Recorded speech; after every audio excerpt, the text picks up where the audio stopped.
और बाइबल से पुराने नियम में दूसरा राजा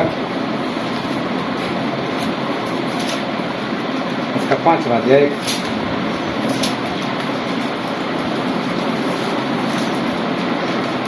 दूसरा राजा इसका 5वां अध्याय और हम पढ़ेंगे इसके 8 वचन से लेकर इसके 14 वचन तक।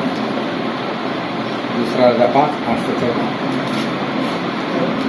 ये सुनकर कि इस्राएल के राजा ने अपने वस्त्र फाड़े हैं, परमेश्वर के भक्त एलीशा ने राजा के पास कहला भेजा, तूने क्यों अपने वस्त्र फाड़े हैं? अब वो मेरे पास आए, तब जान लेगा कि इस्राएल में एक भविष्यवक्ता है। तब नामान घोड़े और रथों समेत एलीशा के द्वार पर खड़ा हुआ। तब एलीशा ने दूत से उसके पास ये कहला भेजा, तू जाकर यरदन में 7 बार डुबकी मार, तब तेरा शरीर झोंका का त्वं हो जाएगा और तू शुद्ध होगा।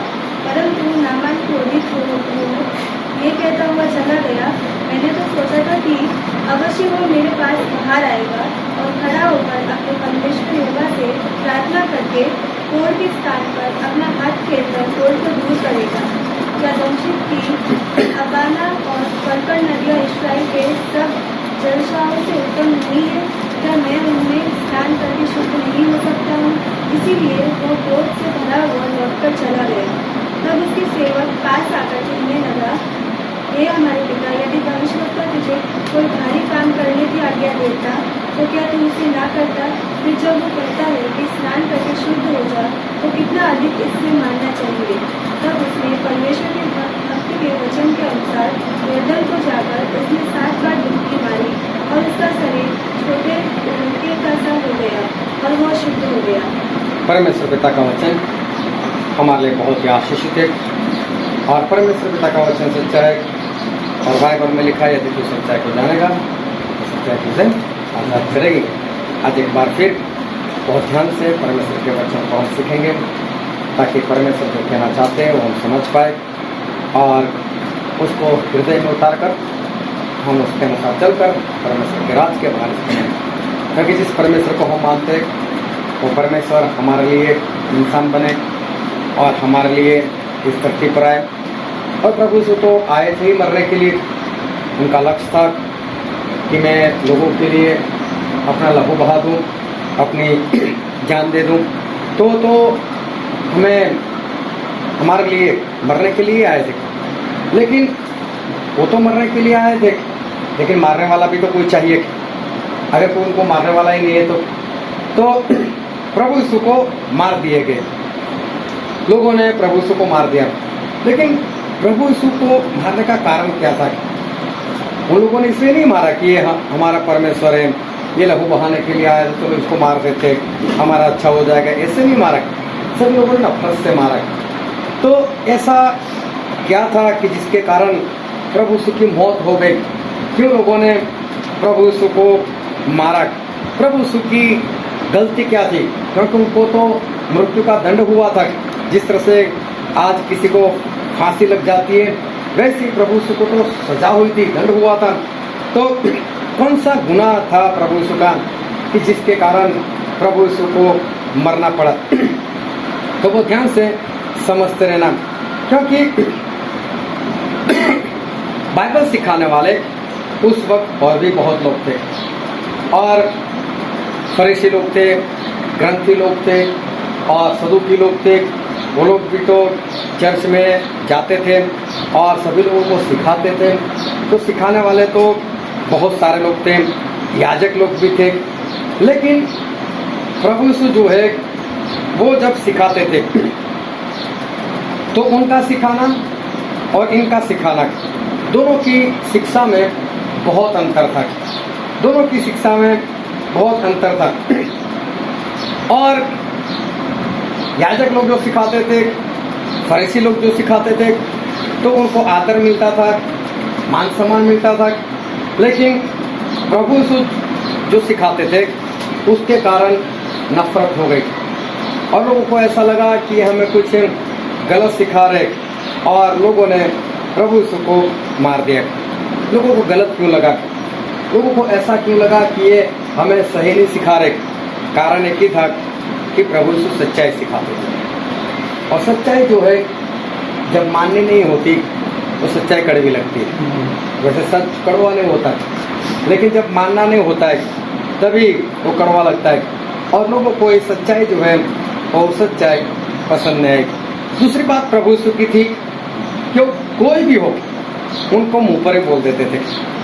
जैसा उसका चाल चलन, जैसा उसका चरित्र, जैसा उसका गुनाह, जैसा उसका पाप, प्रभु यीशु जो भी थे वो सब कुछ लोगों को सभी के बीच में सामने वो मुंह पर ही बोल देते थे। निकोदेमस आए और बोल रहे कि प्रभु तू तो स्वर्ग से आया हुआ है, तेरे साथ परमेश्वर है, वरना तू ये काम नहीं कर सकता। तो प्रभु यीशु तुरंत उसको बोल दे कि अगर कोई इंसान नया जन्म न पाए तो सबको नहीं देख सकता। तो डायरेक्ट उसको बोल दिया कि तू चाहे कितना भी सिखाने वाला हो, कितना बूढ़ा हो गया, चाहे तुझसे बाइबल मुंह जबान हो, लेकिन नया जन्म नहीं पाएगा तो नहीं जाएगा।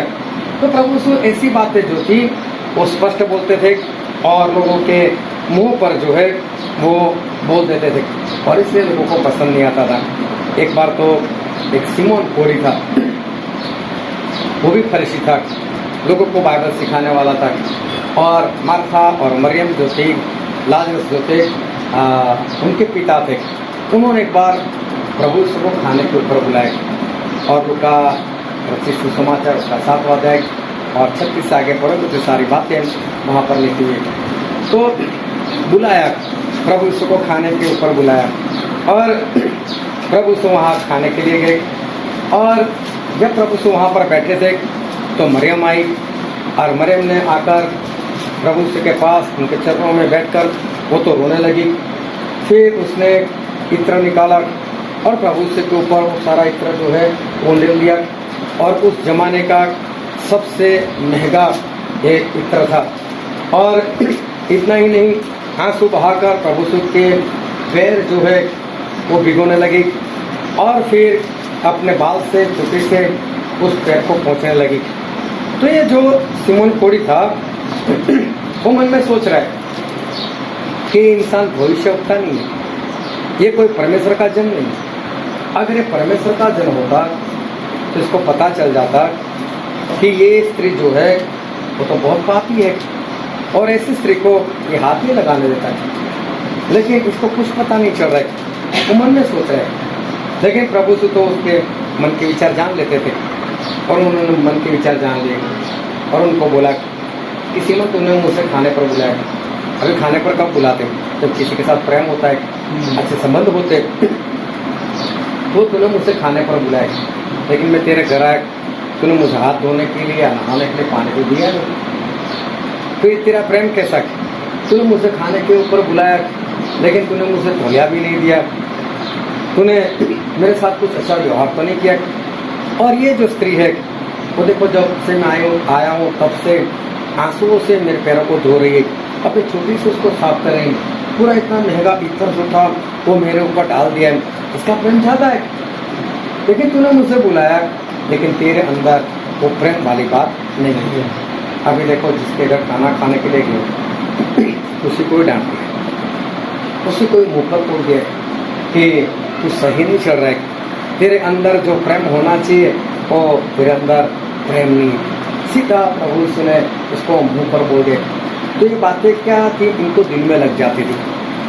अब यहाँ पर मरियम भी बैठी है, उसने भी सुना और भी लोग होंगे, सभी ने सुना होगा कि ये जो सिमोन है वो दिल के अंदर कैसे बुरे विचार कर रहा है। तो प्रभु यीशु क्या करते थे, सभी को जो भी सच्चाई होती थी वो सामने मुंह पर बोल देते थे। अगर मत्ती 23 पढ़ो तो तकरीबन पूरा चैप्टर वो फरीसी लोगों के ऊपर है, पूरा डांटा है उनको। बोले तुम लोग क्या करते हो? बोले तुम लोग किसी को बचाने का प्रयत्न नहीं करते, लेकिन तुम लोगों को तो ऐसा चाहिए कि हमारे लंबे लंबे कपड़े होने चाहिए, कपड़े से हमारे शोभा, हमारा महिमा जो है बढ़ना चाहिए। और आप लोग तो कहीं पर भी जाते हो तो आपको मान चाहिए, आपको सम्मान चाहिए। अगर कोई आपको न्योता देता है तो आपको सबसे बड़ा आसन चाहिए, ऊंची जगह पर आपको बैठने को चाहिए। बोले आप एक चेला ढूंढने के लिए पूरी दुनिया घूमते हो और जब वो मिलता है तो बोले उसको नरक का वारिस बना देते हो, अपने से 2 गुना बना देते हो। बोले तुम तो थाली और जो कटोरा आता है वो बाहर से साफ करते हो, लेकिन अंदर से तो वैसे के वैसा ही। बोले आप तो कब्र के समान हो, जो बाहर से कितनी अच्छी दिखाई देती है, उसको सजाया जाता है, लेकिन अंदर क्या भरा होता है, अंदर तो बोला बदबू भरी होती है। बोले आप लोग तो ऐसे हो। सभी के सामने प्रभु यीशु मुंह पर इनको बोल देते थे, और ये बात सच होती थी, इसलिए वो सामने कुछ बोल नहीं पाते थे, उनका मुंह बंद हो जाता था। तो ये सारी बातें जो थी वो इनको पसंद नहीं आई। ये सारी बातें जो प्रभु यीशु की थी वो उनको पसंद नहीं आई, इसलिए इन लोगों ने प्रभु यीशु को मार दिया। लेकिन देखो, प्रभु यीशु जक्की के घर गए, वो तो चुंगी लेने वाला था। उस जमाने में ऐसे लोगों को बहुत गुनहगार, पापी समझा जाता था, क्योंकि वो लोग जबरदस्ती से लोगों के पास पैसे ले लेते थे। तो प्रभु यीशु तो उसके घर चले गए, उसको नहीं डांटा, उसको कुछ नहीं बोला। मालूम उसके घर जाकर प्रभु यीशु ने कौन सी बातें की, कौन सा प्रचार किया, नहीं मालूम, क्योंकि बाइबल में लिखा नहीं। लेकिन उस जक्की ने क्या बोला कि प्रभु, मेरे पास जितनी भी संपत्ति है उसका आधा हिस्सा तो मैं गरीबों में ऐसे ही बांट दूँगा, और अभी जो 50% बचे, तो जितने लोगों के पास से मैंने जबरदस्ती कुछ लिया है उसको 4 गुना वापस कर दूँगा। अभी देखो उसके पास बचेगा क्या, कुछ भी तो बचने वाला है नहीं। लेकिन फिर भी इसने तय कर दिया कि मैं तो ऐसा ही करूँगा, और जक्की जो है वो बचाए गए। और प्रभु उसने कहा कि आज इस घर में उद्धार आया है, उस घर में उद्धार आ गया। प्रभु से उसको बचा लिया। वो जो मरियम की जो उस जमाने में विचार में फंसी हुई थी, चारों ओर उसकी बदनामी हो चुकी थी, यहाँ तक कि उसका पिता भी उसको सही नहीं मानता, लेकिन प्रभु उसने उसको बचा लिया। प्रभु उसने उसको भी बचाने का प्रयत्न किया और उसको बचा भी लिया। तो लोग ये सब कुछ देखते थे, बोले हम लोग जो बाइबल सिखाते हमको डांटते रहते, क्योंकि वो उनका दिखावा था। और जो लोग सही में पाप करते थे, पाप तो उनमें भी था, लेकिन ये लोग तो दिखा देते थे कि हम करते, हम ऐसे ही है, हम जबरदस्ती लोगों के पास पैसे लेते या व्यभिचार करते, जो भी। तो प्रभु उनके पास जाकर उनको बचाने का प्रयत्न करते थे, और जो लोग दिखावा करते थे उनको डांटते थे। उनकी अंदर की बातें जो है वो प्रभु से जो है वो बता देते थे। तो ऐसे लोग बातें करते थे, ये तो पापियों का मित्र है, ये तो पापियों के घर जाता है, उनके घर जाकर उनके साथ खाता है, पीता है। मैं प्रभु से कहाँ कभी पीने के लिए जाए, लेकिन बोलते थे कि ये तो इनके साथ खाता है, इनके साथ पीता है। इन लोगों ने प्रभु यीशु को अपना दुश्मन जो है वो दुश्मन बना लिया। पापियों के मित्र तो इनके कहाँ दुश्मन थे प्रभु यीशु, वो तो इनको भी मित्र बनाते, लेकिन इन लोगों ने तो प्रभु यीशु को अपना दुश्मन समझा। कारण एक ही था कि प्रभु यीशु जो कुछ बोलते थे वो सब कुछ उनके मुंह पर सीधा ही बोल देते थे, और इसलिए इनको अच्छा नहीं लगता था। और बाइबल में एक वचन हम पढ़ते हैं, मत्ती रचित सुसमाचार उसका 22वां अध्याय उसका 16वां वचन पढ़ दो। अतः उन्होंने अपने चेलों को रोटियों के साथ उसके पास ये कहने को भेजा, हे गुरु, हम जानते हैं कि तू सच्चा है और ये लोग बोलते हैं कि हम जानते हैं तू सच्चा है और परमेश्वर का मार्ग सच्चाई से दिखाता है, हाँ, और किसी की परवाह नहीं करता, और किसी की परवाह नहीं करता। बोले तू तो सच्चा है, सच्चाई से सिखाता है, और तू किसी की भी परवाह नहीं करता, मुंह पर बोल देता है। इसका मतलब सब लोग जानते हैं कि सही में प्रभु यीशु जो है वो कैसे है, सच्चे है, सच्चाई से सिखाते हैं, और किसी की भी परवाह नहीं करते। ये लोग जानते थे कि प्रभु यीशु इसी तरह से हमारे साथ जो है वो पेश आते, फिर भी इनको बुरा लगता था, अपना काम नहीं छोड़ना चाहते थे। इनको पता था कि प्रभु को सच्चाई से सिखाते हैं, अच्छा सिखाते हैं, और किसी की भी परवाह नहीं करते, चाहे कोई कितना भी बड़ा क्यों ना हो, चाहे बड़ा याजक क्यों ना हो, बड़ा फरीसी क्यों ना हो, उसकी समाज में कितनी भी बड़ी इज्जत क्यों ना हो, लेकिन प्रभु यीशु जो है वो जो भी होता था उसको मुंह पर सीधा ही बोल देते थे। और सभी लोग जानते भी थे कि इस सच्चाई को प्रकट करते हैं और सीधा ही मुंह पर बोल भी देते हैं। एक बार प्रभु यीशु चर्च में चले गए, और वहाँ पर एक इंसान था कि जिसका हाथ सूखा हुआ था। तो हाथ सूख जाना मतलब जब ब्लड सर्कुलेशन कहीं पर बंद हो जाता है तो इतना हिस्सा सूख जाता है, अभी वहाँ पर ब्लड नहीं जाता, लहू वहाँ पर पहुँचता नहीं, इसलिए वो इतना हिस्सा सूख जाता है और वो किसी काम का नहीं रहता। वहाँ पर आकर आप हथौड़ा मार दो, तोड़ दो तो भी उसको दर्द नहीं होता, और ना ही उस हाथ से या उस जगह से वो कोई काम कर सकता है। तो एक ऐसा इंसान और प्रभु ने उसको ऐसा बोला कि तेरा हाथ मेरी ओर बढ़ा। इसका मतलब उसका हाथ ऐसे चिपक गया था और ऐसे हाथ लेकर घुमा करता था। प्रभु ने उसको देख लिया। लेकिन हम बाइबल में पढ़ते हैं मत्ती रचित सुसमाचार इसका 12वां अध्याय और 9वें वचन से 13वें वचन तक पढ़ दो। वहाँ से चलकर वह उनके आराधनालय में गया। वहाँ एक मनुष्य था जिसका हाथ सूखा था। उन्होंने यीशु पर दोष लगाने के लिए उससे पूछा, क्या सबत के दिन चंगा करना उचित है? उसने उनसे कहा, तुम में ऐसा कौन है जिसकी एक ही भेड़ हो और वह सबत के दिन गड्ढे में गिर जाए तो वह उसे पकड़कर न निकाले? भला मनुष्य का मूल्य भेड़ से कितना बढ़कर है, इसलिए सबत के दिन भलाई करना उचित है। अभी देखो, सबत का दिन था और विश्राम का दिन था। उस दिन कोई काम नहीं कर सकते, ये कानून था। अरे प्रभु से वहाँ पर पहुँच गए। अब एक इंसान था जिसका हाथ सूखा हुआ था, तो प्रभु से दोनों आमने सामने आ गए। तो सभी लोग देखने लगे कि अभी कुछ तो होगा। तो इसलिए उन्होंने प्रभु से को फंसाने के लिए सवाल करे, बोला सबत के दिन क्या आप काम कर सकते हो, मैं क्या इसको चंगा कर सकते हो? तो देखो उनके अंदर क्या भरा हुआ है। तो प्रभु से वही बात खोल दी। बोला अगर आपकी भीड़ गिर जाए, खड्डे में गिर जाए तो निकालते नहीं, बोले सबत के दिन।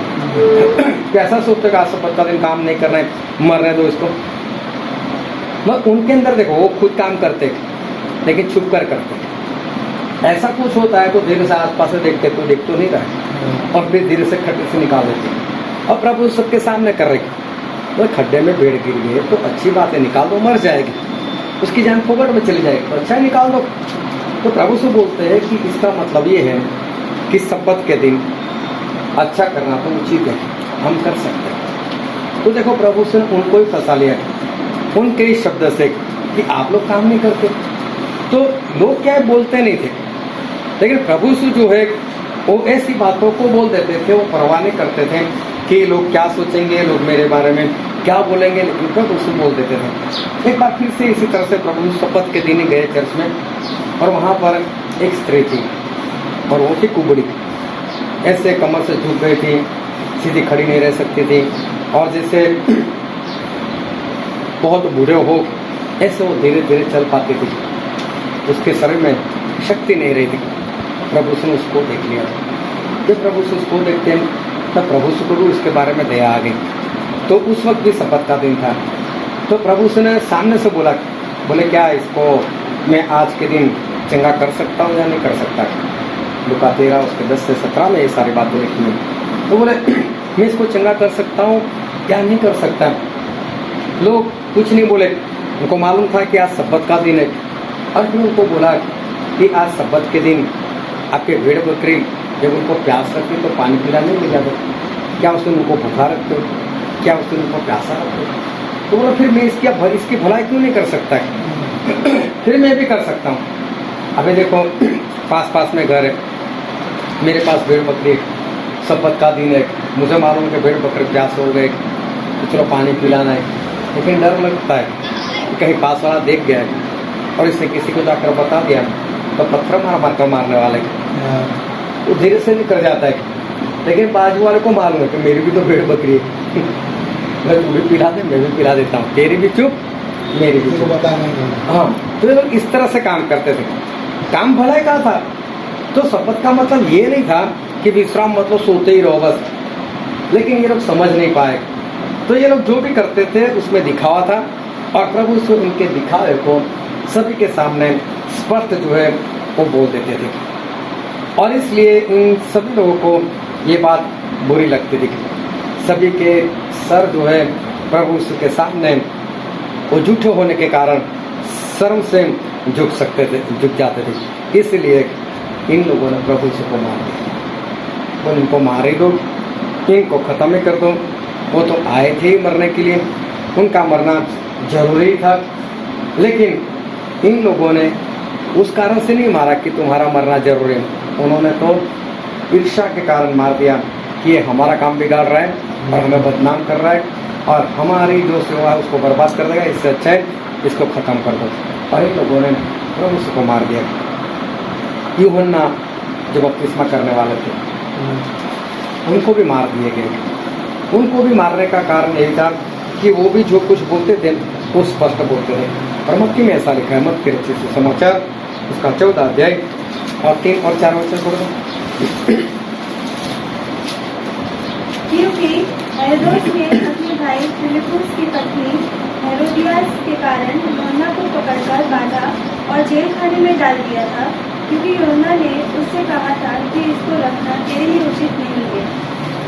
क्योंकि यूहन्ना ने बोला था इसको रखना तेरे लिए उचित नहीं है। हेरोद राजा ने अपने भाई की पत्नी को अपनी पत्नी बनाकर रख दिया था। और देखो, वो तो राजा था, अरे राजा को कौन बोलने जाए कि तू गलत कर रहा है। लेकिन यूहन्ना सभी के बीच में मुँह पर बोल गया कि राजा ये सब गलत है। और राजा को आया क्रोध और राजा ने उसको बंदी बनाकर रख दिया और उसका सर भी बाद में कटवा दिया। तो यूहन्ना की मौत भी इसी कारण हुई, क्योंकि वो सच बोलते थे और किसी की भी परवाह नहीं करते थे, चाहे इंसान को अच्छा लगे चाहे बुरा लगे, लेकिन मुंह पर बोल देते थे। इसलिए उनकी भी मौत हो गई। प्रभु यीशु के जितने भी चेले थे सभी चेले की मौत भी ऐसे ही हो गई। और उन सभी की मौत होने का कारण भी यही था कि ये लोग जो थे वो किसी इंसान को खुश करने का प्रयत्न नहीं करते थे। ये सभी लोग परमेश्वर को खुश करने का प्रयत्न करते थे। और इंसान जो भी है उसको जो भी बोलना चाहिए वो ये लोग मुंह पर बोल देते थे। एक बार ये लोग प्रचार करते थे और उनको पकड़ा दिया गया। और जब पकड़वाकर उनको अपने पास बुलाकर उनकी पूछताछ की तो बाइबल में ऐसा लिखा है, प्रेरितों के काम उसका 4 अध्याय और उसका 19 और 20 वचन। परंतु पतरस और यूहन्ना ने उनको उत्तर दिया, तुम ही न्याय करो, क्या यह परमेश्वर के निकट भला है कि हम परमेश्वर की बात से बचकर तुम्हारी बात माने? हाँ, इन लोगों ने बोल दिया। इन लोगों ने ऐसा बोला चेलों को कि अब प्रचार करो तो यीशु का नाम मत लेना। अभी देखो, यीशु का नाम ही हम ना ले तो प्रचार क्या करें? शांति देता है, मुक्ति देता है, छुटकारा देता है, लेकिन कौन? नाम तो बोलना ही पड़ेगा, तो यीशु है। ये बोलते हैं कुछ भी प्रचार करो कोई बात नहीं, लेकिन यीशु नाम मत लो। तो इन लोगों ने स्पष्ट बोल दिया, आप ही बताओ कि हम आपकी सुने या परमेश्वर की सुने। और आगे, क्योंकि यह तो हमसे हो नहीं सकता कि जो हमने देखा और सुना है वो ना कहे। हाँ, बोले हमसे नहीं हो सकता कि हमने जो जो देखा है और हमने जो जो सुना है वो कहे बिना हम नहीं रह सकते, हम तो बता नहीं पाए। तो देखो, यहाँ पर याजक लोग थे, फरीसी लोग थे, इन्होंने इनकी परवाह नहीं की। क्या आप हमको चर्च में रखो या ना रखो, हमारा नाम निकाल दो चाहे झूठ की है, आप हमारा दफन करो या ना करो, लेकिन जो बात है वो तो हम बता ही देंगे, जो सच है वो बता ही देंगे। प्रभु उसने भी यही चाह, वही आराधनालय में जाते थे, जहाँ पर ये लोग इकट्ठा होते थे उस चर्च में चले जाते थे, वहाँ पर प्रचार भी कर देते थे। इनकी मर्जी हो या ना हो, वो कभी डरते नहीं थे कि मेरा नाम निकाल देंगे तो क्या होगा, या तो मेरे साथ बैर रखेंगे तो क्या होगा, मेरा दफन नहीं होगा तो क्या होगा। कभी भी प्रभु यीशु ने इस बातों की परवाह नहीं की, लेकिन जो परमेश्वर ने कहा था वो काम उन्होंने पूरा किया।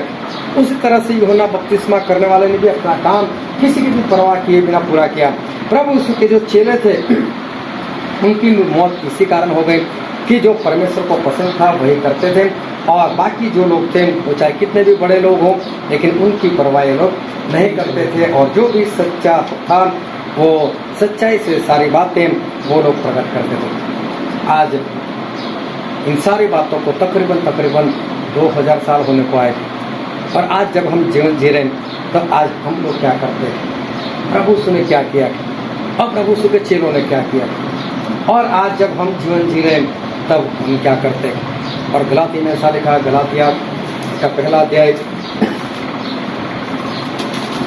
उसका 8, 9 और 10 वचन। परंतु यदि हम या स्वर्ग से कोई दूसरी उस सुसमाचार को छोड़ जो हमने तुमको सुनाया है, कोई और सुसमाचार तुमको सुनाया तो शापित हो। हाँ, पौलुस को कितना स्पष्ट बोल सकते हैं कि हमने जो सुसमाचार दिया, मतलब हम ही सच्चे, और हमने जो सुनाया उसके विरोध में आकर अगर स्वर्गदूत भी आकर सुनाता है बोले स्वर्गदूत भी श्रापित हो। तो उनको मालूम है मैं जो बोल रहा हूँ सही है, परमेश्वर ने मुझे यही बताया, और स्वर्गदूत भी अभी मेरे विरोध में नहीं आ सकता।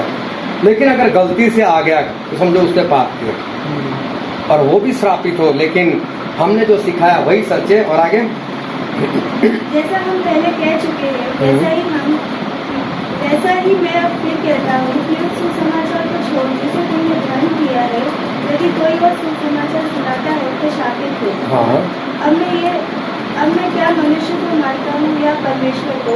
क्या मैं मनुष्य को प्रसन्न करना चाहता हूँ? यदि मैं अब तक मनुष्य को ही प्रसन्न करता रहता तो मसीह का दास न होता। हाँ, बहुत ऐसा कहते हैं। ये सब बातें बोलकर मैं किसको प्रसन्न करता हूँ?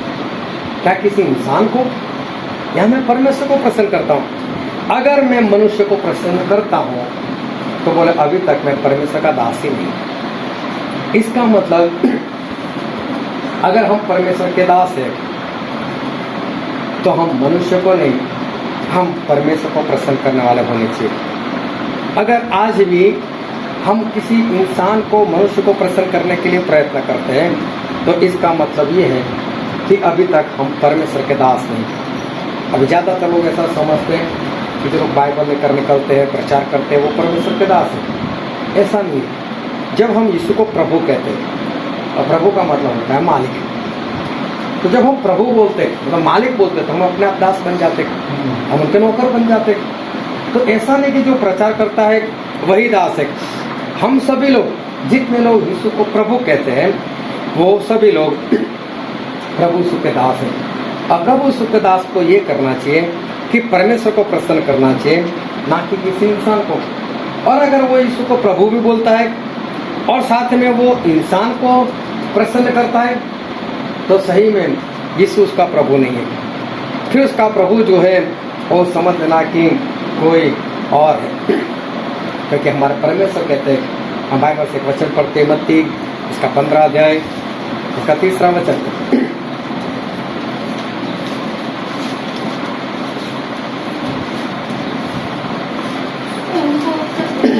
तुम भी अपनी परंपराओं के कारण क्यों परमेश्वर की आज्ञा टालते हो? हाँ, तुम अपनी परंपराओं से परमेश्वर की आज्ञा क्यों टालते हो? अभी देखो हमारे समाज में क्या हो रहा है, आज मंडलियों में क्या हो रहा है, आज दुनिया में क्या चल रहा है।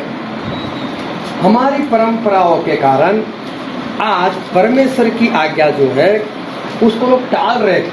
मतलब जो परमेश्वर कहते हैं वो एक साइड पर हो गया और इंसानों ने कुछ नया कुछ बनाकर रख दिया है। और इस तरह से आज दुनिया जो है वो चल रही है।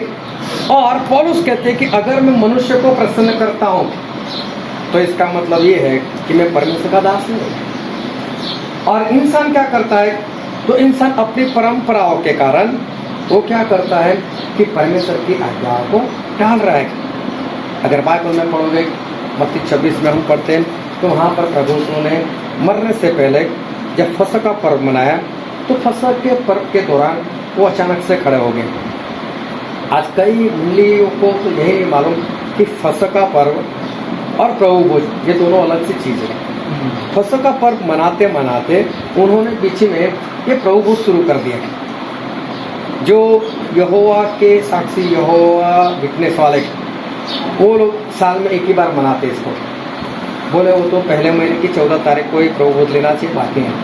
लेकिन प्रभु भोज बात अलग है, फसह का पर्व अलग है। फसह का पर्व पहले महीने की 14 तारीख को लिया जाता था, वो बात सही है। लेकिन उसमें तो वो मेमना काट कर खाते थे और पूरा खाए जाते थे, कुछ भी उसमें छोड़ना नहीं होता था। कड़वी भाजी के साथ खाना होता था और आँखों में रोटी के साथ खाना होता था और अच्छे से तैयार होकर खाना होता था। वो बात ही कुछ अलग है। प्रभु सब वही करने के लिए बैठे थे और अचानक से खड़े हो गए। और अचानक से खड़े होने के बाद उन्होंने रोटी ली, बाइबल में लिखा है रोटी ली, और उसको तोड़कर कहा कि ये मेरी देह है जो तुम्हारे लिए तोड़ी गई है, इनमें से खाओ। फिर वही एक रोटी जो थी वो 12 चेरों में बांट दी। फिर उन्होंने प्याला लिया और कहा कि ये मेरा पवित्र लहू है जो बहुतों की पापों की क्षमा के निमित्त बहाया जाता है, इनमें से पियो। मतलब उन्होंने एक ही रोटी ली और एक ही कटोरा लिया। और वही रोटी में से लोगों ने खाया और वही कटोरे में से लोगों ने पिया। अभी चलते चलते क्या हुआ, दुनिया डांस होने लगी। अभी लोगों को ये अच्छा नहीं लगने लगा। ये कैसा, कौन हाथ धोकर आया क्या मालूम, किसके हाथ कैसे हो, किसको कौन सी बीमारी हो।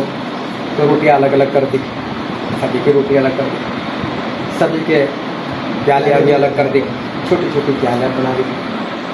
जब मैंने सारी बातें बाइबल से देखी, मैंने सोचा ऐसी मंडली में जाता हूँ कि जहाँ पर इस तरह से होता हो। तो मैं काफ़ी जगह पर घूम कर आए, कहीं पर मिला ही नहीं। तो प्रभु अभी क्या करूँ? प्रभु बोले तू ही शुरू कर दे। तो हमने ही शुरू कर दिया ये बात कि नहीं, एक ही प्याला और एक ही रोटी।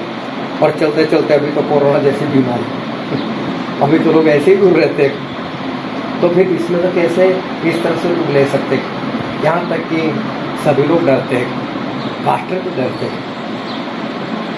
एक दो जगह पर मेरी किसी पास्टर के साथ बात हुई, पहले तो उन्होंने मेरा विरोध किया, बोले नहीं ऐसा नहीं होता, रोटी चलती है और अलग अलग प्यालियाँ भी चलती है। मैं बोला नहीं ऐसे मत बोलो, बाइबल से बताओ। फिर 2-3 पास्टर ऐसे थे जिन्होंने ऐसा कबूल किया, हमने भी जिस तरह से आपने शुरू किया ना वैसे ही हमने शुरू किया था। लेकिन लोगों को अच्छा नहीं लगा, लोगों को झूठा लगता था और इसलिए बोले हमने फिर ये स्टाइल जो है वो कर लिया। तो किसको खुश करने के लिए? मनुष्य को खुश करने के लिए। परमेश्वर क्या बोलते, तुम अपनी परंपराओं के कारण तुम लोगों ने ये काम किया है। एक बार एक भाई साहब नए थे तो मीटिंग में आ गए और जब प्रभु बोझ हुआ तो लिया तो सही, घर पर चले गए। एक हफ्ते के बाद उनका फ़ोन आया, बोले चले भाई आपके लिए मैं गिफ्ट लेकर आया। तो मैंने कहा ठीक है कोई बात नहीं। अभी 2 दिन हो गए मैं लेने के लिए नहीं गया, फिर से उनका फ़ोन आया आपको लेने के लिए नहीं आया। बोले मैं ऐसी गिफ्ट लेकर आया ना जो आपको आपकी मंडली के अंदर बहुत ज़रूरी है। तो फिर मैं ज़्यादा खुश हो गया कि चलो कुछ है जो मंडली में ज़रूरत है। अभी मैं वहाँ पर गया तो पूरा पैकेट था, कुछ भी नहीं सकता इसमें है क्या। मैं घर पर लेकर आया, उसको जब खोला तो छोटी छोटी प्यालियाँ थी, वो पूरा सेट दिया था मुझे। मैंने उनको वापस फ़ोन किया, पैसा दिए क्यों दिया? बोला मैं आपके वहाँ था तो मैंने देखा आपके पास नहीं है तो इसलिए आपको एक ही प्याले में लेते हो, इसलिए मैंने ये दे दिया आपको। मैंने बोला भाई साहब या तो मैं ये वापस आपको कर दूँ या तो बच्चों को खेलने के लिए दे दूँ, क्योंकि ये मेरे काम का है। बोले क्यों? मैं बोला इसमें कौन सी बड़ी बात है, ये तो हम इसलिए करते हैं क्योंकि बाइबल में ऐसा लिखा है कि एक ही प्याला होना चाहिए और एक ही रोटी होनी चाहिए, इसलिए हम लेते हैं। अभी देखो वो भी खुद पास्टर है, उनको ये बात ही मालूम है, उनको तो ऐसा कि इनके पास सुविधा नहीं है। तो ये इतना चल पड़ा है कि आज लोगों को ये बात पता भी नहीं है कि सही में बाइबल में ऐसा है या नहीं है, यहाँ तक लोगों को पता नहीं चलता है। अभी देखो लोग क्रिसमस मनाते हैं, अभी तो ईस्टर गया है ना, पिछले संडे ईस्टर गया, लोग ईस्टर मनाते हैं। अभी पिछले हफ्ते मैंने सोचा था कि संगत में जब हम संगत के बाद खाते हैं तो बोला इस बार नॉनवेज बनाया जाए, चिकन बनाया जाए, लेकिन फिर याद आया तो ईस्टर है। मैंने बोला नहीं ईस्टर है तो आप तो खाना ही नहीं, तो उसके बाद में देखी जाएगी, क्योंकि लोगों के दिमाग में आएगा कहीं ईस्टर की वजह से तो नहीं है, तो करना ही नहीं है, चलो छोड़ो। अभी जब प्रभु यीशु को मार रहे थे और पतरस 3 बार इनकार कर रहे थे, तब बाइबल में ऐसा लिखा है कि पतरस आग सेक रहा था, मतलब सर्दी के दिन और हम पूरी गर्मी में मनाते उसको। फिर प्रभु यीशु को जब मार दिया गया तो शपथ के आगे वाला दिन था, मतलब आज शपथ का दिन देखो हमारे कैलेंडर के हिसाब से तो शनिवार आता है, बस शुक्रवार को मार दिया गया, इसलिए हर बार शुक्रवार आना जरूरी है। हाँ, तो तारीख बदलते रहते। अभी देखो इनकी मर्जी से मारते हैं, इनकी मर्जी से जिलाते हैं और सभी लोग खुश भी हो जाते हैं, happy Easter, happy Easter, good Friday. तो ये किसको खुश करने के लिए? तो परमेश्वर तो खुश होते नहीं है। तो फिर ये परंपरा जो है वो परंपरा चल क्यों रही? प्रभु यीशु बोलते हैं कि तुम अपनी परंपराओं से परमेश्वर की आज्ञा क्यों टालते हो? और हम परमेश्वर की आज्ञा टालकर परमेश्वर को तो दुखी कर रहे, लेकिन इंसान को खुश कर रहे, इंसान को प्रसन्न कर रहे। और परमेश्वर का वचन कहता है अगर मैं इंसान को प्रसन्न करता हूं तो मैं परमेश्वर का दास ही नहीं, तो फिर वो तो परमेश्वर का दास है ही नहीं। फिर आगे हम पढ़ते हैं मत्ती रचित सुसमाचार उसका 6 अध्याय उसका पहला वचन।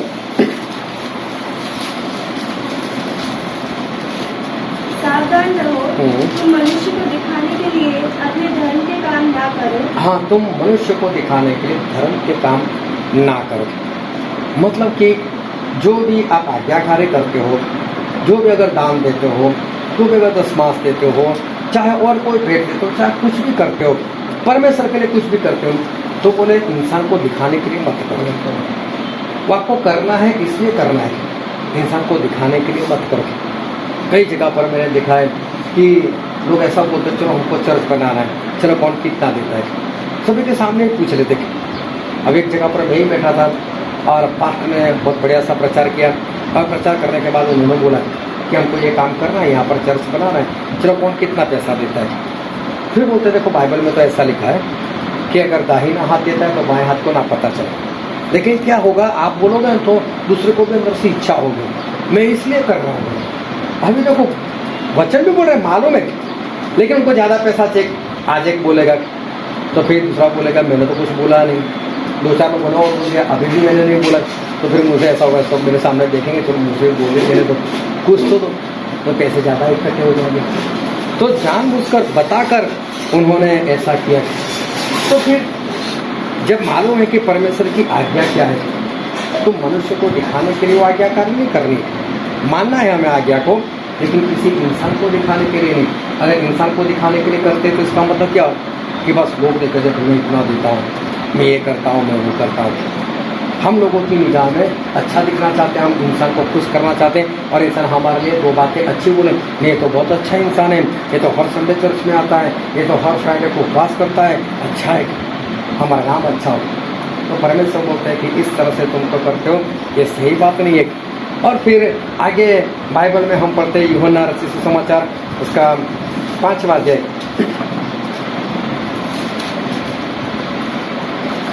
और 43-44 43-44।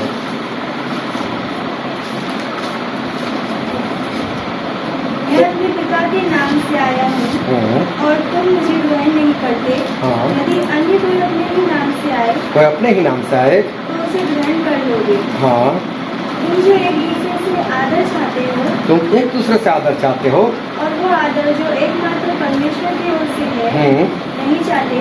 हाँ, जो परमेश्वर से आदर मिलता वो नहीं चाहते। किस प्रकार विश्वास कर सकते हो? हाँ, देखो लोग क्या चाहते, एक दूसरे से आदर चाहते, एक दूसरे से आदर मिले, परमेश्वर करे या ना करे, परमेश्वर कहाँ दिखाई देते हैं अभी, और क्या मालूम परमेश्वर कब आदर करे। इससे अच्छा यहाँ पर आदर मिल जाए। तो यहाँ पर लोग क्या करते, एक दूसरे को खुश करते हैं। आदर कब मिलेगा, प्रभु को आदर क्यों नहीं मिला, सच बोलते थे। फरीसी लोग, याजक लोग जैसा भी व्यवहार करते थे वो स्पष्ट बोल देते थे, चाहे उनको कोई खाने पर बुलाए तो भी स्पष्ट बोल देते थे। उनको आदर नहीं चाहिए था, इंसान से आदर नहीं चाहिए था। अगर हम भी ऐसा करते हुए इंसान से आदर चाहते हैं, हम भी कोई गलत करता है हम उसकी तारीफ करते हैं या तो उसको कुछ बोलते नहीं, तो नाश में जाएगा। लेकिन उसमें हम भी कहीं ना कहीं से भागी हुए, क्योंकि हमने उसको डांटा नहीं, हमने उसको बोला नहीं।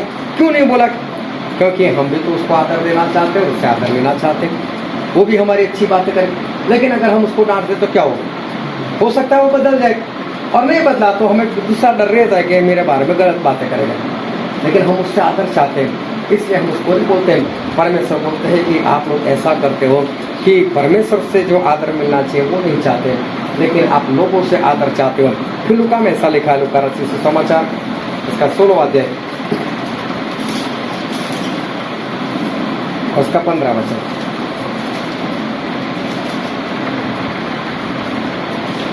उसने उनसे कहा, तुम तो मनुष्य के सामने अपने आप को धर्मी ठहराते हो, परंतु परमेश्वर तुम्हारे मन को जानता है। हाँ, तुम धर्मी ठहराते हो, तो ऐसा दिखावा करते हो कि लोगों को ऐसा समझ में आता है ये बहुत बढ़िया चल रहा है, लेकिन परमेश्वर तो अंदर से जानते हैं ना। तो परमेश्वर के सामने धर्मी ठहरो, ऐसे काम करो कि इंसान चाहे आपको धर्मी माने या ना माने, लेकिन परमेश्वर आपको धर्मी माने।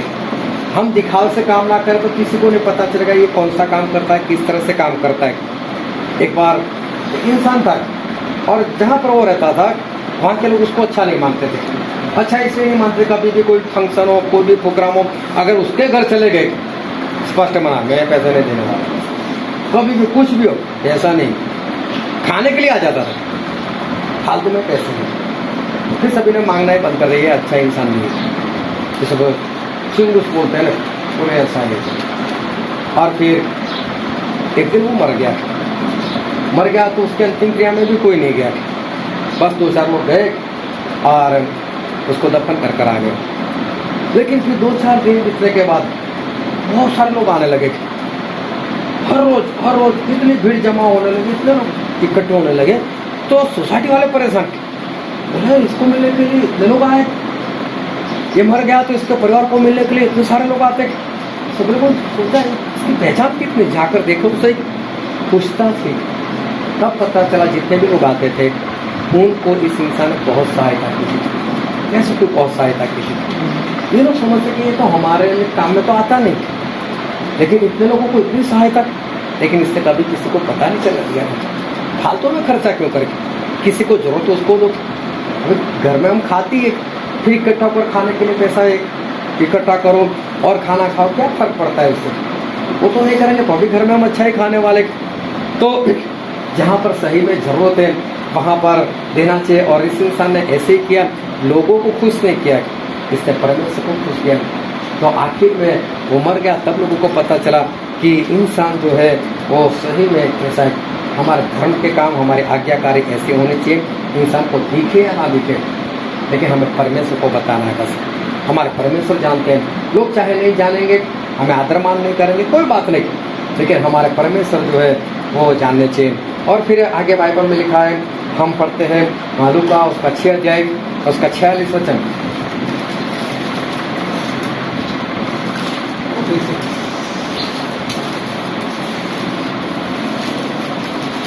जब तुम मेरा कहना नहीं मानते तो क्या मुझे हे प्रभु कहते हो? हाँ बोले, जब मेरा कहना ही नहीं मानते तो हे प्रभु क्यों करते हो?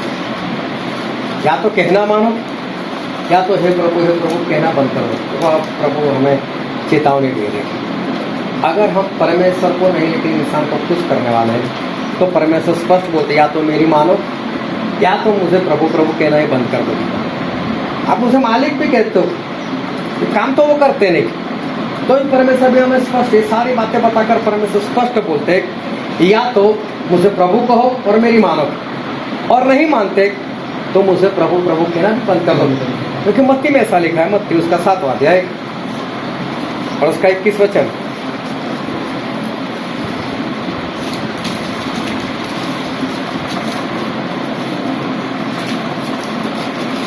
जो मुझसे हे प्रभु कहता है उनमें से हर एक स्वर्ग के राज्य में प्रवेश न करेगा, परंतु वही जो मेरे स्वर्गीय पिता की इच्छा पर चलता है। हाँ देखो, परम स्पष्ट होता है। जितने लोग मुंह से हे प्रभु कहते हैं, उनमें से सारे के सारे परमेश्वर के राज में नहीं आने वाले, स्वर्ग में नहीं आने वाले। लेकिन कौन आएगा? तो बोलते जितने लोग मेरे स्वर्गीय पिता की मर्जी के अनुसार करते हैं वही। बहुत ही स्पष्ट बोल दिया। इतना ही नहीं, आगे तो और भी परमेश्वर बोलते, उसका 22 और 23 वचन भी पढ़ो। उस दिन बहुत से लोग मुझसे कहेंगे, देखो उस दिन मतलब जिस दिन परमेश्वर अपने सिंहासन के ऊपर बैठे होंगे और भेड़ और बकरे को अलग करेंगे और बकरे लोगों को बोल देंगे जाओ उस अनंत आग में चले जाओ।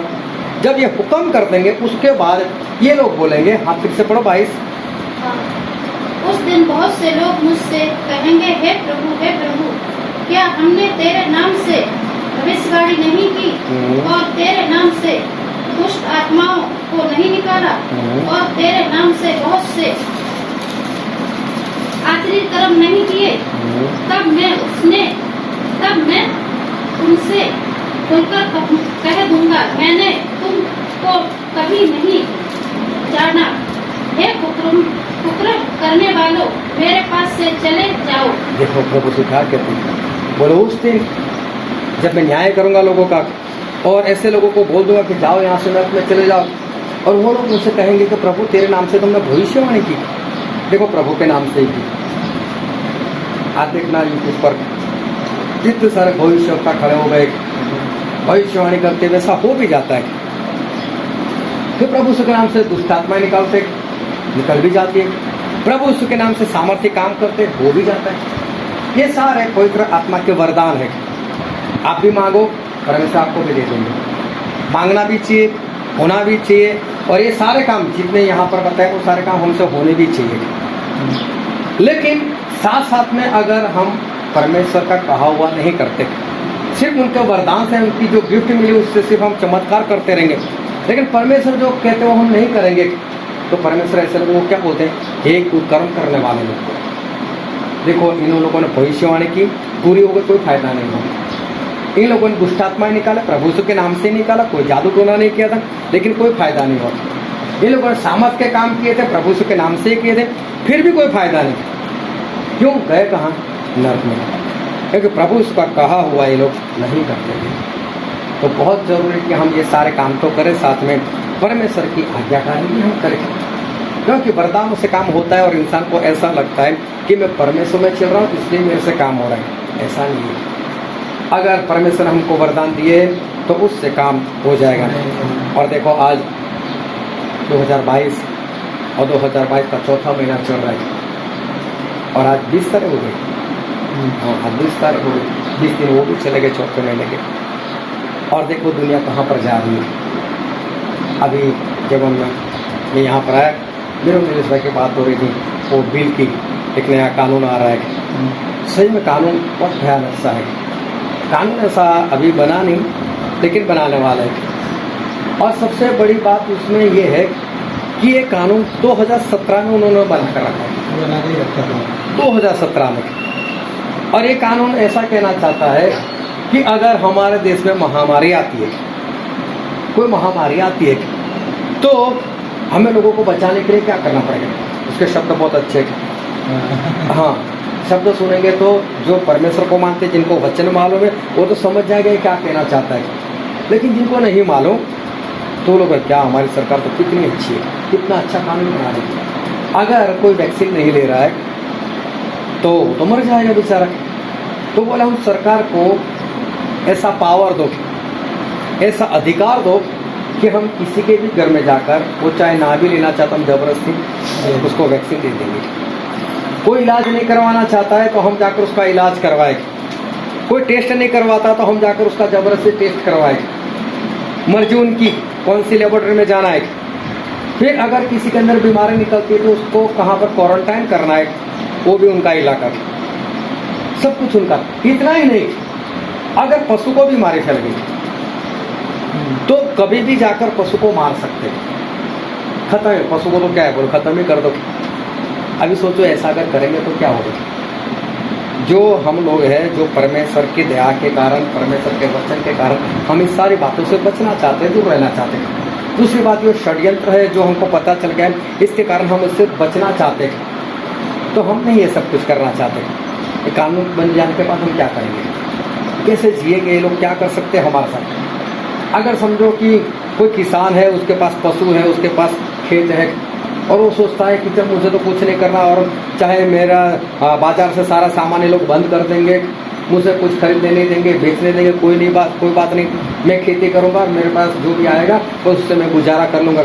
उसका तो घर चल जाएगा, दूध भी मिल जाएगा, और अगर बाहर से खाद नहीं मिलता तो कोई बात नहीं, गोबर का खाद बनाकर वो सब कुछ कर सकते। लेकिन ऐसे लोगों के पास जाकर बोला कि तेरे पशु में तो बीमारी है, मारना है उसको, मारकर चले गए। तो अब एक 40-50 हज़ार का बेल आता है, अगर उसको मार दिया तो, और ये जबरदस्ती है, कुछ कर भी नहीं सकता, और वो तो अच्छाई के लिए, अगर इसमें बीमारी है तू भी मर जाएगा कल, किसी भी तरह से तो ये करेंगे।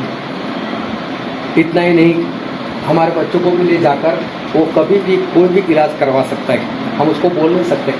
अगर किसी को बुखार आ गया और वो ऐसा चाहता है कि मैं आयुर्वेदिक जो होते हैं वो गोली लगाओ, वो दवाई लूँगा, बोले नहीं, आपको नहीं पसंद करना, वो हम पसंद करेंगे। आपको कौन सी दवाई चाहिए, अभी क्या मालूम कौन सी दवाई दे, कैसी दवाई दे, उसके जरिए हमारे शरीर के अंदर क्या हो, सब कुछ जबरदस्ती, ऊपर से बस उनको पावर, वो जब चाहे तब कुछ भी कर सकते हैं हमारे साथ। अभी सोचो वो बिल अभी ये लोग रखने वाले ये बरसात के दिनों में, उस वक्त जो संसद चलेगी उसमें रखने वाले। और मैं तो अभी से बता देता हूँ, उस वक्त पक्का ये लोग कुछ नाटक करेंगे बाहर, और हम इधर देखते रह जाएंगे और इधर बिल पास हो जाएगा, इधर काम नहीं होगा। तो कुछ ना कुछ उस वक्त करेंगे, करते ही आए ये लोग, और हम कुछ भी नहीं कर सकते। और यहाँ तक कि आज भी मेरे ख्याल से आधे से ज़्यादा लोग तो पागल ही है बस। उनको तो ऐसा जो भी हो रहा है सब अच्छा ही हो रहा है। हाँ, सब हमारे लिए अच्छा ही करें। अभी देखो 2 साल से बच्चे पढ़े नहीं, डायरेक्ट इनके एग्ज़ाम आ गए, बेचारा लिखने के लिए जा रहे हैं, क्या लिखेंगे। और आज भी कौन से एग्ज़ाम हो रहे हैं, मास्टर सब कुछ लिखवा रहा है। तो इसका मतलब वहाँ जाकर भी उनको तो टेंशन है ही नहीं। तो अभी भी कौन सा टेंशन लेगा, अगले साल हम पढ़ेंगे अच्छे से। ये 3रा साल चल गया, अभी मुझे नहीं लगता कोई बच्चा पढ़ पाएगा। नहीं मुश्किल है। हाँ, क्योंकि हालत इतने बिगड़ चुके थे। अभी इनके दिमाग को खोलेगा कौन? तो दिमाग खुलना चाहिए। हम जो बच्चों को समझाना चाह रहे वो भी नहीं समझ पाएंगे। आज बच्चे को 100 रुपये लेकर भेजो, 15 रुपये की कुछ चीज़ लेकर भेजो, तो हो सकता है उसको ना पता चले वापस कितने आएंगे पैसे, क्योंकि ये सारा कुछ बंद ही हो गया है। अभी दिमाग चलाना ही बंद हो गया। अभी बच्चों को करना क्या है, बस घर में बैठो, टीवी देखो, मोबाइल देखो, बस बात खत्म। है ही नहीं कुछ उसके लिए। बाहर कोई गेम भी नहीं खेलता। हम तो छोटे सब खेलने के लिए, क्रिकेट खेलने के लिए जाते थे, अभी सब कुछ मोबाइल में ही खेलो बोले। अभी चाइना में लॉकडाउन लगा है, 3 हफ्ते हो गए। 3 हफ्ते से वहाँ 100% लॉकडाउन है, बोले कोरोना फैल गया। अभी वहाँ की जनता जो है बाहर रोड पर उतर आई, उन लोगों ने विरोध किया, बोले हमको लॉकडाउन नहीं चाहिए। तो उनको ज़बरदस्ती से मार मार कर घर में वापस डाल रहे। कई लोगों को अस्पताल में डाल रहे, ऐसा करोगे तो हम ये करेंगे, वो करेंगे। वहाँ के काफ़ी वीडियो बाहर आ रहे हैं। अभी लॉकडाउन वहाँ पर चल रहे हैं। पिछले दिनों में भी देखो हमारे भारत में भी एक इंसान है जिसका नाम सखा है, और वो भी ये वैक्सीन वगैरह का विरोध करता है। उसने केजरीवाल को घेरा डाल दिया सचिवालय में जाकर, काफ़ी लोगों को ले जाकर बोले अगर हम लोग गलत है हमको जेल में डाल दो। अगर हम ये गलत कर रहे हैं कि कोरोना नहीं है, मास्क नहीं पहनते, हम वैक्सीन नहीं लेना चाहते, अगर हम गलत हैं तो ये इसका सबूत दो और हमको जेल में डाल दो। और अगर हम गलत नहीं तो सारा बंद कर दो। कोई बाहर ही नहीं है, कुछ भी नहीं हुआ उसका। और उसी वक्त ऑस्ट्रेलिया में भी विरोध चल रहा था, उसी वक्त अमेरिका में विरोध चल रहा था, उसी वक्त कनाडा में भी विरोध चल रहा था। और कनाडा का था जो प्रेसिडेंट है उसके घर को घेरा डाल दिया, वो चुपके से भाग गया वहाँ से। यहाँ तक हुआ। और देखो तभी क्या किया, यूक्रेन और रशिया का युद्ध चला दिया। सब इधर देखने लगे, सारा विरोध बंद हो गया, सब कुछ बंद हो गया। अभी देखो रशिया को देखो तो समझो वो तो गोलियात के समान है, और यूक्रेन दाऊद के समान। दाऊद मतलब छोटा बच्चा, परमेश्वर वाली बात की मैं नहीं बात कर रहा। अभी यूक्रेन को अगर ख़त्म करना हो तो रशिया को ज़्यादा से ज़्यादा 48 घंटे लगेंगे, उससे ज़्यादा नहीं लगेंगे। लेकिन आज 2 महीने होने को आए, अभी भी युद्ध चल रहा है। हमारे पास वीडियो आते रहते हैं, लोग समाचार में दिखाते रहते हैं ये हुआ ऐसा हुआ। अरे कितने बम डालोगे, कितनी मिसाइल डालोगे, यूक्रेन है कितना बड़ा कि आज तक अभी झेल ही रहा है।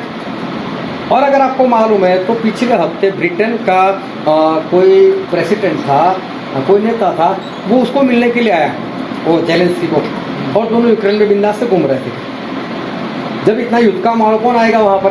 सही बात है, वो तो कभी भी मार देगा। मैंने 2-3 हफ्ते पहले संडे में एक प्रचार में मैंने बोल दिया कि 9 मई को युद्ध खत्म हो जाएगा, क्योंकि दूसरा विश्व युद्ध जब हुआ था तब रशिया जो था उस 9 मई को उसने विजय हासिल किया था, और 9 मई आ रही है। तो उसी वक्त ये यूक्रेन वाले क्या बोलेंगे, भाई हम हार गए, अब आपकी जो भी शर्तें हमको मंजूर है, युद्ध बंद कर दो।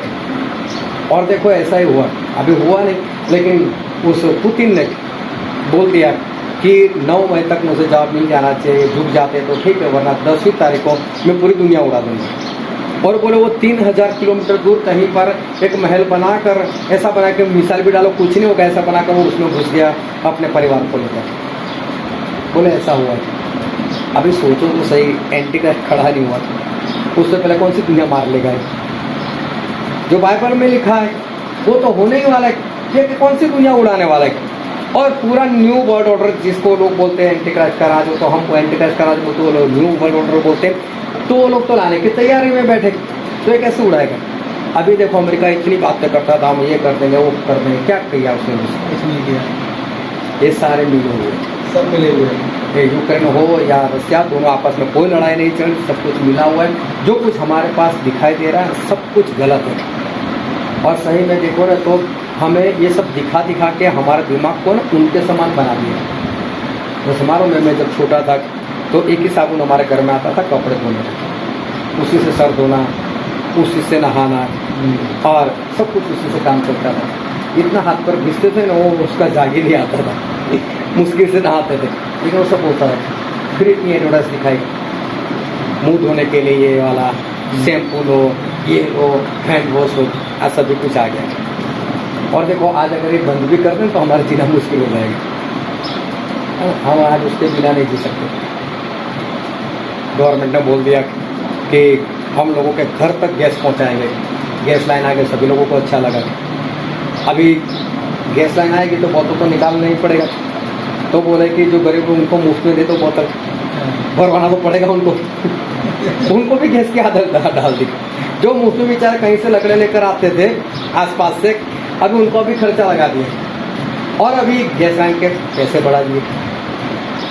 अभी वो महंगा पड़ रहा है, अभी लोग सोचते इससे अच्छा तो बोतल अच्छा था, बोतल वापस कहाँ लेने के लिए जाए। तो कैसी हालत हो गई, कैसे कर रहे हैं लोग हमारे साथ। और ऐसी परिस्थिति में हम सभी लोग जीवन जी रहे हैं, ऐसे हालत में हम लोग जीवन जी रहे हैं। ये सारे हालत क्या बता रहे हैं मालूम है कि अब हमारे पास, ये सारे हालात ये बता रहे हैं कि अब हमारे पास जीवन जो है वो हमारे पास जीवन नहीं, अब अंत आ चुका है और कभी भी ये दुनिया जो है वो ख़त्म हो सकती है और हमारा सारा काम तमाम हो सकता है और पवित्र आत्मा का काम कभी भी बंद हो जाएगा, मसीह का विरोध उठ खड़ा हो जाएगा। उसके बाद हम लोग कुछ भी नहीं कर पाएंगे और उसके बाद तो डायरेक्ट प्रभु आएंगे और प्रभु के पास हमको इकट्ठा होंगे। और देखो बाइबल में क्या लिखा है, वचन पढ़ते हैं मत लूका उसका 21 अध्याय, लूका 21 और 36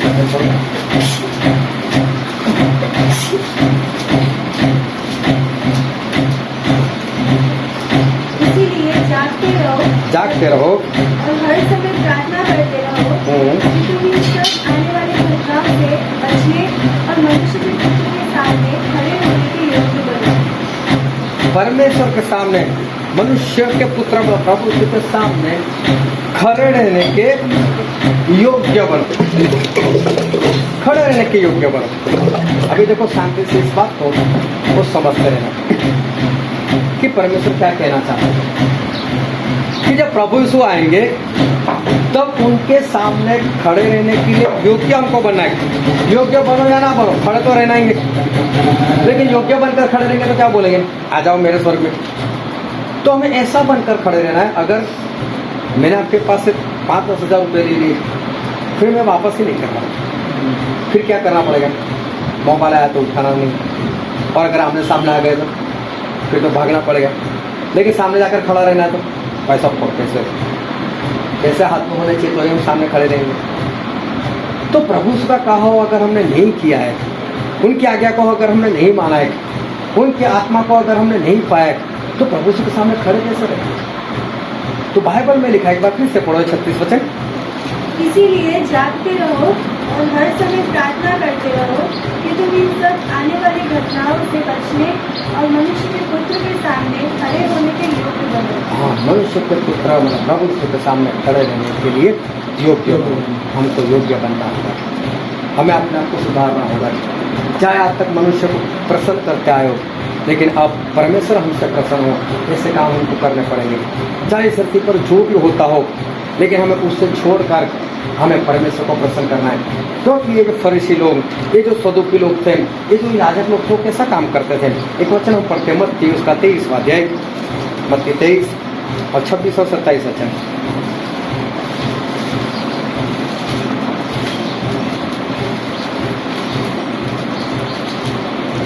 हे अंधे फरीसी पहले अंशियम से भरे हुए, हे अंधे फरीसी पहले कटोरे और थाली को भीतर से मांज कि वे बाहर से भी स्वच्छ हो।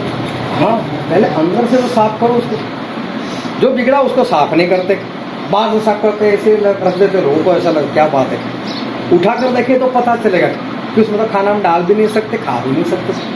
तो तुम लोग इंसान को ऐसा करते हो, तुम खुद भी ऐसे हो। बाहर से तो बहुत साफ सुथरे अच्छे अच्छे कपड़े पहनते हो, याजक के कपड़े पहनकर घूमते हो, ऐसा दिखाई देता है कि आप लोग तो बहुत परमेश्वर की आज्ञा के अनुसार करते हो, लोगों को भी ऐसा बना देते हो। लेकिन सही में आप सिर्फ बाहर से साफ हो, अंदर से साफ नहीं। और आगे बढ़ो, हे कपटी शास्त्रियों और फरीसियों, तुम पर हाय, तुम चुना फिरी हुई कब्रों के समान हो, जो ऊपर से तो सुंदर दिखाई देती हैं, परंतु भीतर मुर्दों की हड्डियों और सब प्रकार की मलिनता से भरी है। हाँ, वो तुम कब्र के समान हो। लोग बनाते ना कब्र, अच्छे से बनाते हैं, अच्छे से सजाते हैं, उसको अच्छा कलर करवाते हैं, लेकिन अंदर क्या भरा होता है? अंदर एक मुर्दा है, अंदर बदबू है। अगर उसको उखाड़ दोगे तो वहाँ पर कोई बैठ भी नहीं पाएगा। मैं बाहर से बोले ऐसे इंसान है अंदर। परमेश्वर क्या चाहते हैं? अंदर से शुरू। एक भाई साहब तो उसने चाय की रेडी शुरू कर ली, चाय की रेडी शुरू कर ली, चाय बहुत बढ़िया बनाता था, उसकी चाय बिकने लगी। कई लोग नाश्ता भी मांगने लगे, इसे नाश्ता भी शुरू कर दिया, भज्जा समोसा ये सब शुरू कर ले, बहुत बढ़िया चलने लगी। लेकिन कुछ दिन के बाद ऐसा हुआ कि सामने किसी और ने भी वही धंधा शुरू कर दिया। अब उसने धंधा शुरू कर दिया, लोग धीरे धीरे उसके पास जाने लगे। उसका जो टेस्ट था उससे अच्छा इसका टेस्ट था, ये बढ़िया बनाता था, उसका टेस्ट उतना नहीं था, लेकिन फिर भी भीड़ उधर ही जाने लगी। धीरे धीरे इसकी कमाई, इसके कस्टमर सब कम होने लगे। एक बार दूध देने वाला है, ये सब पकड़ कर बैठा हुआ था। दूध देने वाले ने पूछा, भाई सब क्या है? बोले यार क्या मालूम क्या, लेकिन मालूम मैं इतनी अच्छी मैं मेहनत करता हूँ, इतना अच्छा चाय बनाता हूँ, क्योंकि 20 साल कहीं पर चली गई, जबकि उसका इतना टेस्ट नहीं है। तो बोला देखो बुरा तो नहीं मानोगे? बोले नहीं मानूंगा। बोले फिर मैं बताता हूँ कि क्या परेशानी आपको आ रही है। बोले आपका सब कुछ सही है, बस आपके यहाँ सफाई है, आप टेबल वगैरह बर्तन वगैरह अच्छे से साफ नहीं करते।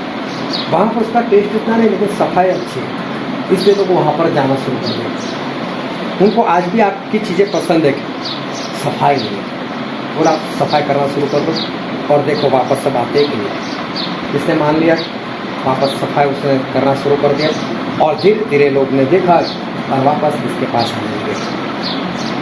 जब बदबू आती है हमारे पास कोई बैठ नहीं सकता। बाहर से हम कितने भी साफ सुथरे हो, लेकिन अंदर अगर बदबू है तो कुछ नहीं हो सकता।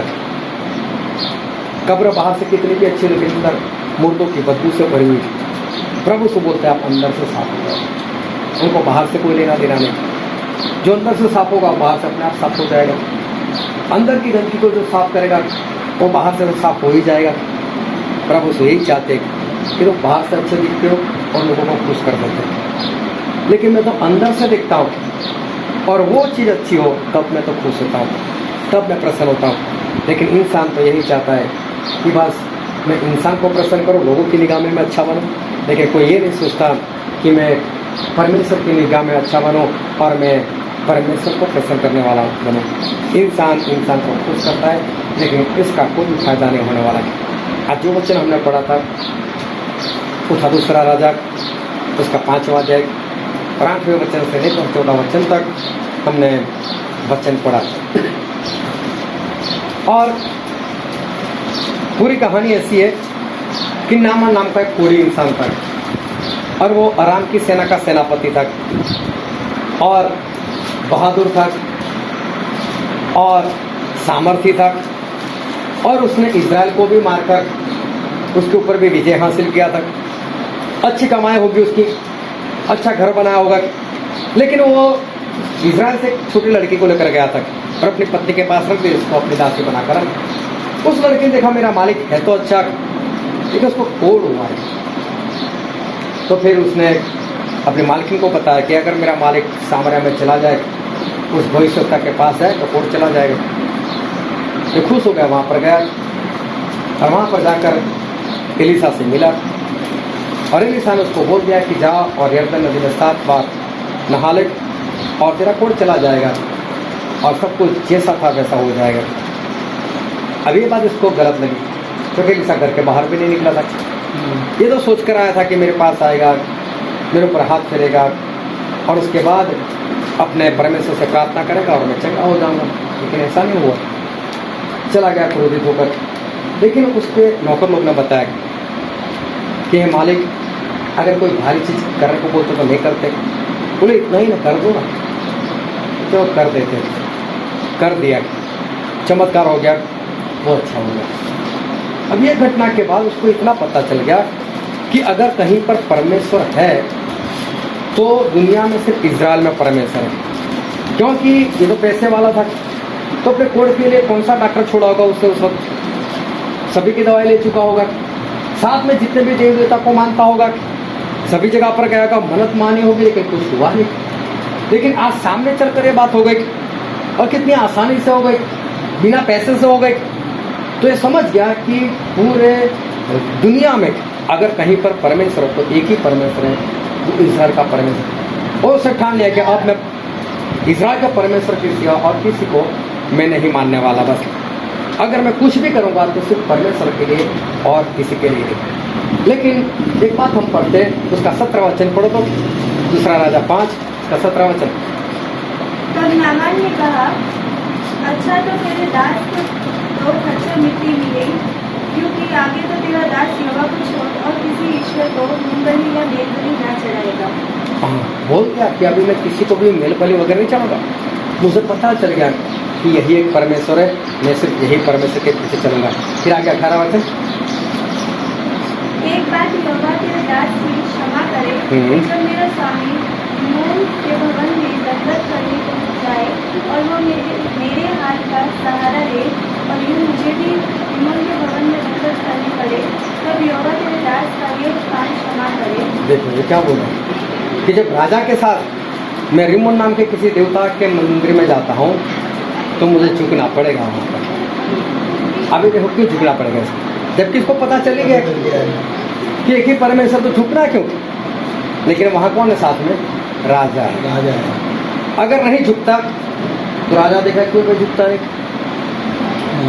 हो सकता है राजा कुछ भी ना बोले, लेकिन इसको तो डर है ना, अगर मैं नहीं झुका तो राजा बोलेगा आज से सेनापति नहीं झुक, चल निकल यहाँ से, तो मेरी तो कमाई चली जाएगी, मेरी नौकरी चली जाएगी, फिर मैं जो इतने ऐश आराम से रहता हूँ वो कैसे रह पाऊंगा?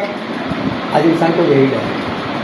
और इसी डर की वजह से जानने के बाद कि परमेश्वर ही है, वो इंसान को ही खुश करने का प्रयत्न करता है, क्योंकि उसको लगता है कि मेरा घाटा हो जाएगा, मेरे साथ कोई संबंध नहीं बनाए रखेगा, मुझे पैसे नहीं मिलेंगे, मेरी जॉब चली जाएगी, मेरा ये मेरा वो, और इसलिए परमेश्वर नहीं दिखते, परमेश्वर को बाद में मना लेंगे। परमेश्वर तो है ही दिया। हर रोज रात को जाकर परमेश्वर से बोलूँगा, परमेश्वर पूरे दिन के सारे काम क्षमा करो, और कल से फिर वापस नया शुरू करूँगा। आज के काम खत्म, कल का नए सिरे से फिर से शुरू। क्या परमेश्वर को कोई काम ही नहीं कि हर रोज रात को क्षमा ही करते रहे? ऐसा नहीं होता है। तो हमारे परमेश्वर जो है उनको मालूम है, लेकिन इंसान डर जाता है कि क्या होगा मेरा, अगर मैं इंसान को प्रसन्न नहीं करूँगा तो मेरी जॉब चली जाएगी, मेरे रिश्तेदार मेरे से उठकर चले जाएंगे। अभी कोई मर गया तो तीसरा दिन आया तो तीसरे दिन वो लोग वो फूल वगैरह चढ़ाने के लिए जाते। भाई साहब का मुझे फोन आया, मुझे पता है कि आपने तो हमको ऐसा सिखाया कि नहीं जाना है। बोला हाँ, तो बोला सब लोग मुझे बोलते कि हमारे साथ चलो हमारे साथ चलो, तो बोले मुझे क्या करना है? बोला जैसा सिखाया ऐसा करो। वो ठीक है मैं नहीं जाऊँगा, लेकिन वो गए वो तो मुझे मालूम नहीं, क्योंकि दूर दूर से उनके रिश्तेदार आए थे और सगा भाई मर गया था, तो बोले जाना तो पड़ेगा, लेकिन ये लोग ऐसा सोचेंगे कि भाई से प्रेम नहीं करता था, जो भी उनको खुश करने के लिए चले गए। हुआ ऐसा कि मेरा ही भाई उसे कब्रिस्तान से गुजरा और इस भाई को देख गए, बोला आप यहाँ पर? बोले हाँ वो फूल चढ़ाने के लिए आए थे। बोले आप नहीं? बोले नहीं, हमको तो सिखाया ना स्टैंड निकालना, हमको ऐसा कुछ नहीं करना है। तो फिर गए और गए होगे तो कुछ किया भी होगा, लेकिन पकड़े भी गए, पकड़े भी। परमेश्वर को तो पता चलता है, जब परमेश्वर के दास को पता चल जाता है तो परमेश्वर को नहीं पता चलता। इंसान क्यों ऐसा करता है ना? उसको डर रहता है मेरे से रिश्ता टूट जाएगा, इनसे जो फायदा होने वाला वो नहीं होगा। अगर कहीं पर जॉब करें वहाँ पर ऐसा कुछ करना पड़ता है तो ये सोच रहे मेरी जॉब चली जाएगी, मेरा धंधा चौपट हो जाएगा। ये सारी बातों को सोच कर वो इंसान को खुश कर लेता है। कहीं मेरा पास्टर नाराज हो जाएगा, कहीं मेरे मंडली वाले नाराज हो जाएंगे, और परमेश्वर को नहीं देखता कि परमेश्वर नाराज होते या नहीं होते। लेकिन बाइबल में वचन पढ़ते हैं, भजन संहिता 146 उसका 3रा वचन।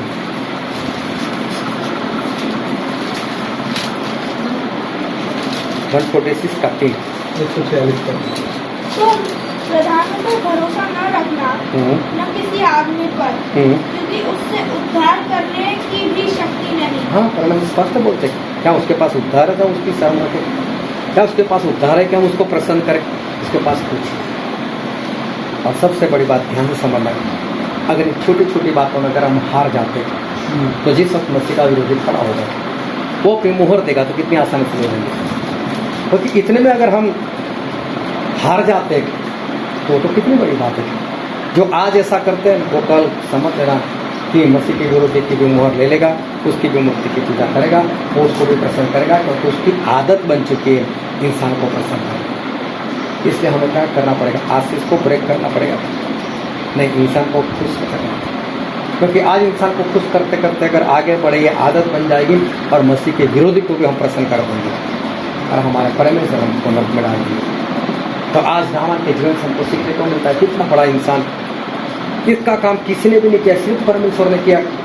जान भी गया लेकिन फिर भी अपने राजा को प्रसन्न करने का प्रयत्न कर रहा है। उसको परमेश्वर की नहीं पड़े अभी तक, तो जाएगा कहाँ वो तो बोलता है परमेश्वर मुझे क्षमा करे, बस बोलकर हट गया।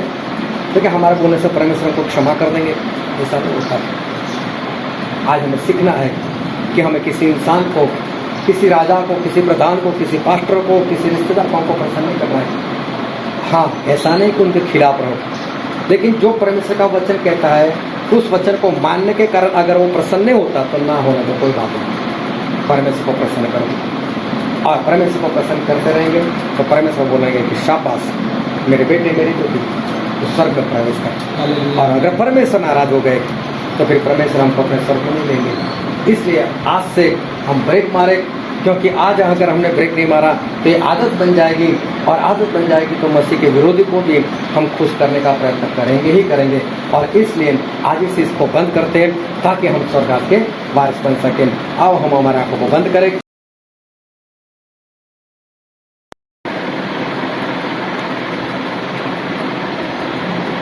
ये वक्त है कि हम अपने आप को जांचें, हम अपने आप को परखें।